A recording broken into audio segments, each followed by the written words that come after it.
back, YouTube, to another episode of Industry's Garage.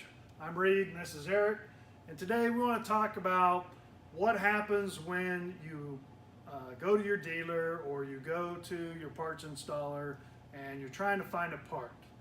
You go there and you discover that it's a little more than what you're expecting to pay, so you think you can find a better deal online.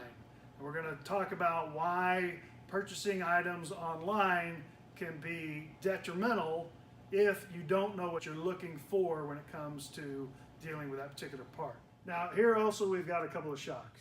You were trying to explain to me about these shocks, one being both of these are British application type shocks. They are.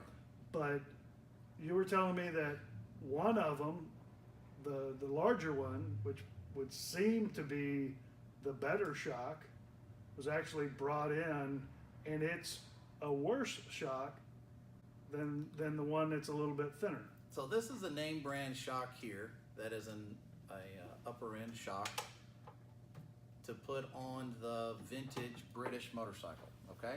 Okay. Now, this is sprung for the weight of the motorcycle, and when you buy this, they want to know the average weight of what you're going to carry on the motorcycle. So we have a preload adjuster here. You've got the weight of the rider plus maybe a passenger or any other equipment that you're going to put on the motorcycle. Okay. And that's taken into account when you buy these shocks, okay?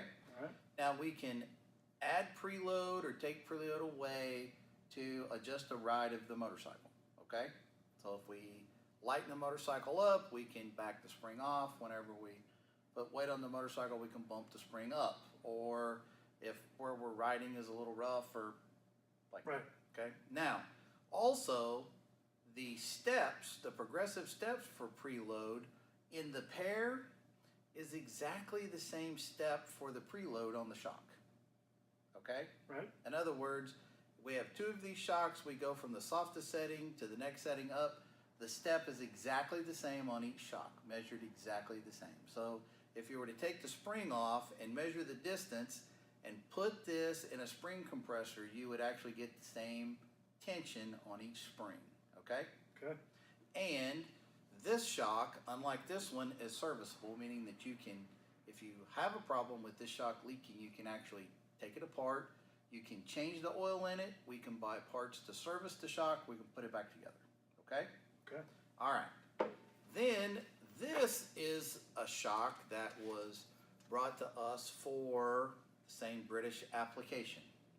Now the customer thought it was neat because it was all chrome, and I guess it's kind of pretty because it's all chrome-ish. It's actually not chrome.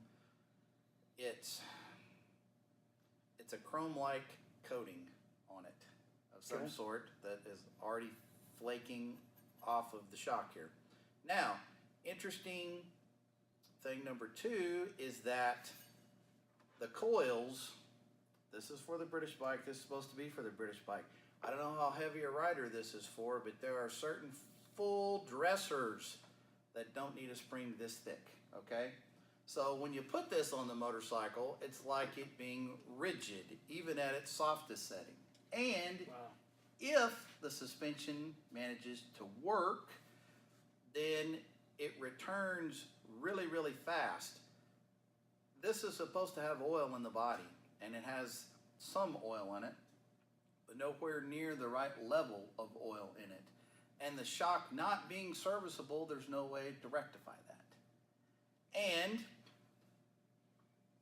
the adjustments on the spring, on the pair, the steps between the two aren't the same distance from the softest setting to the next step up to the next step up. So you're telling me that on one shock it measures one distance, but on the other shock that is its matching shock, supposed to be identical, it is not. It is not identical. So we have a spring rate on this shock that is very different from the spring rate on the other side of the motorcycle. That's going to make for a very uncomfortable ride. Very inconsistent ride too. And you're going to, something like this, you're really going to wear out the rear tire faster than you would if you had consistent shocks on both sides. And the the ride quality is not going to be any good at all also. Now, the difference is that we buy a pair of these shocks and they run $380. And Okay. they bought a pair of these shocks for $75. So you have a shock that the ride quality is better, the adjustability is better, and it's serviceable. We can buy parts for it. Or we buy a shock that is in the description is supposed to be for the application, but it's clearly not. And when you get it, not only is it not matched to its partner, but it's also sprung way too heavy for you, your partner, your neighbor, and all the luggage you can put on the motorcycle too. Hey YouTube, thanks for watching this episode of Industries Garage.